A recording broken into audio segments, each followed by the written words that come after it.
Hey guys, welcome back to my channel. I'm Sneha and today I'm going to be sharing a tutorial for this look right here. I had posted a picture of this look on my Instagram a couple of days ago and I received a lot of comments saying that it is difficult to pull off cool toned eyeshadows, especially when you have a warm skin tone.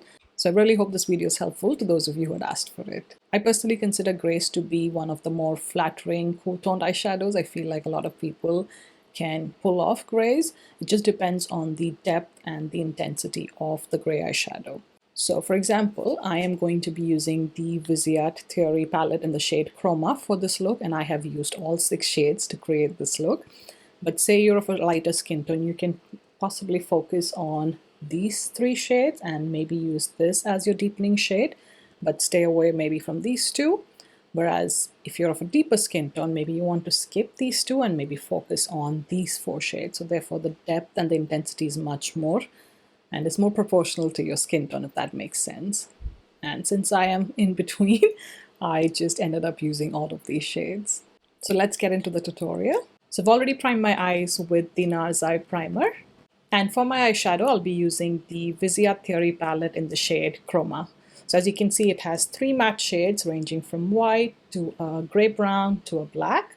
And then you have 3 shimmer shades ranging from grey but with a more neutral champagne kind of an undertone, a light grey and a deep grey. So for this look, I'll be using all the shades from this palette. Now as far as brushes are concerned, I'll be using 4 brushes for the eye look. The first one is this crease brush, which is 1.12 from my Kitco. So if you can see that, it is a crease brush, but it does come to a nice fine tip. If I bring it in closer. The second one is 1.20, again by my Kitco. You can see that it's a really tiny crease brush. So great for detail work, going around the bottom lash line and using darker shades. The third one is a Morphe brush. This is, I believe, E36. So any small brush will do. This is great just to get into the inner corner along the bottom lash line. So this is what that looks like. And then lastly, I have an angled brush. This is 2.4 by my Kitco. And this is essentially to add the black eyeshadow close to the lash line to deepen up the lash line. So any angled brush will work for this. So let's get started. So on the blending brush, I'm first going to take the white shade from the palette, so as you can see there. I'm going to lightly apply it close to my brow bone. So this will act as a highlight shade, matte highlight. I'm not taking too much product and I'm not using a flat brush just because I do not want intensity with this white eyeshadow. It's not very flattering on a medium to tan skin tone, so use it sparingly, but it does create a nice highlight, as you can see here and under the brow bone. Next, I'm going into the matte shade, the gray brown one, taking it on the same brush, and I'm going to start building up the intensity in my crease. So first just using a small amount and creating this back and forth motion just so the color is more diffuse. It's not concentrated in one area. Also hold the brush away so that you don't get too much intensity in one particular place. It's great for blending. Okay, so gradually building up this color. So when I'm first placing the brush, I'm placing it very close to the crease because that's where I want the most intensity. And then as I have less product on the brush, I'm blending it upwards and also inwards, if that makes sense.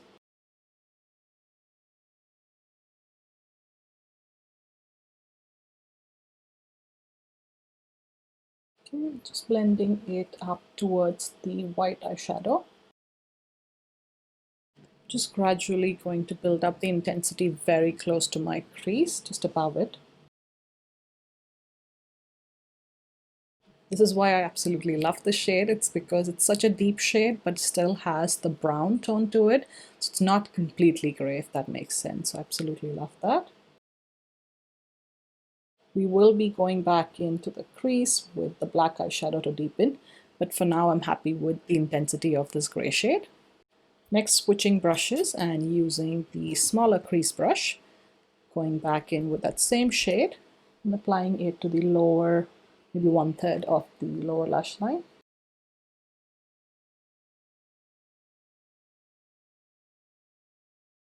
And then once I have that, I'm pulling it up to connect it to the shade on the top. So that gives you a nice guideline for what angle the eyeshadow should be in. Once they meet, I'm just filling up this outer corner before I add any black, just so this shade will be the gradient and the blending shade. Okay, like so. Next, with that same brush, I'm going into the matte black shade and just applying it on the outer corner. And then what I was remaining on the brush, I'm just taking it into the depth of the socket, very close to my natural crease. Building up some more. So now you can see that the depth is being built on the outer corner. I'm also going to run some of that black just on maybe half of where we had the gray shade first, along the bottom lash line. So that's the outline and the shape that I'm trying to achieve. So once the backbone of the eye look is done, I'm just going to use my finger with the shimmery gray shade, the second one. I'm going to apply that to the center of my eyelid. Taking it towards the inner portion. Cleaning off my finger. And now I'm using the dark gray shade. Again with my finger and patting it where the black meets the silver gray.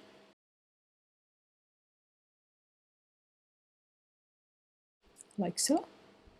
And then because my fingers are too big for the bottom lash line, I am going to first go in with the lighter shade from the palette, the lighter shimmer, applying it right here, essentially in the inner corner of the eye, both on the top and the bottom. Okay, like so. Cleaning off the brush on a tissue, going into the second shade, connecting it right here. And then lastly, for the dark shimmer, applying it right there. And at this stage, I'm looking at the other eye and trying to balance the intensity of the eyeshadow. I can see that there is more depth coming in almost halfway, so I'm just going to add that to this eye. So using the same brush, just intensifying the crease right here. Okay. And then lastly, I'm going to use that angled brush and going in with the black eyeshadow from the palette. I'm going to stamp this on my top waterline. So just at the base of the top lash line. This will create a thicker lash line look. You can opt to skip this step if you don't feel comfortable applying eyeshadow on the top waterline. Then I went in with the Linda Hallberg crayon in gray. I'm going to add that to the bottom waterline. You can leave it as is. Maybe use a nude pencil on the waterline if you want to keep your eyes looking more open. Or you can go in with the black if you want more intensity and drama, maybe for a night out. But I'm just going for something in between, so like a gray shade. It has depth, but it's not as deep as black. Okay, and then I'm going to complete mascara application off camera, and I'll be right back to discuss what I have on my cheeks and lips. And that is the eye look complete.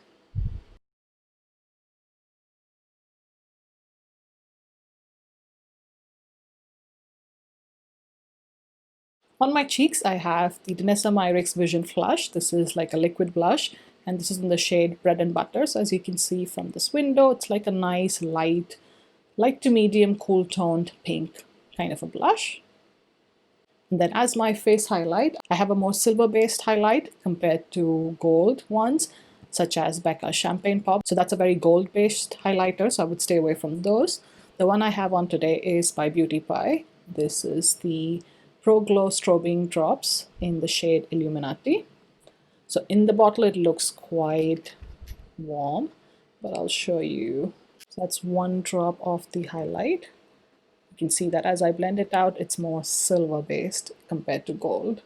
So use a more cool toned or icy silver or more of a cool toned pink kind of a highlight. Those generally suit cool toned eyeshadow looks. And for my lips, I have this almost neutral kind of a lip liner. This is by the brand Beauty Pie, and it's the Moisture Lock Wonder Gel Lip Liner, and the shade is Foxy. This is currently one of my favorite go-to lip liners, especially when I want like a nude lip. And it is quite neutral, I feel like. It's not too warm, it's not too cool, so it goes with most looks. So that is the lip product I have on.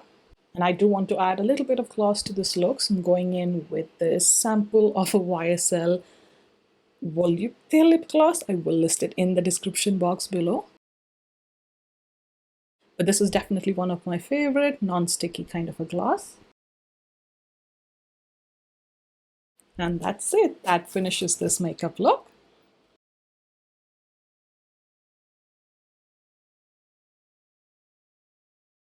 I really hope you found this helpful, and for those of you who had asked for it, I hope you enjoyed watching the tutorial.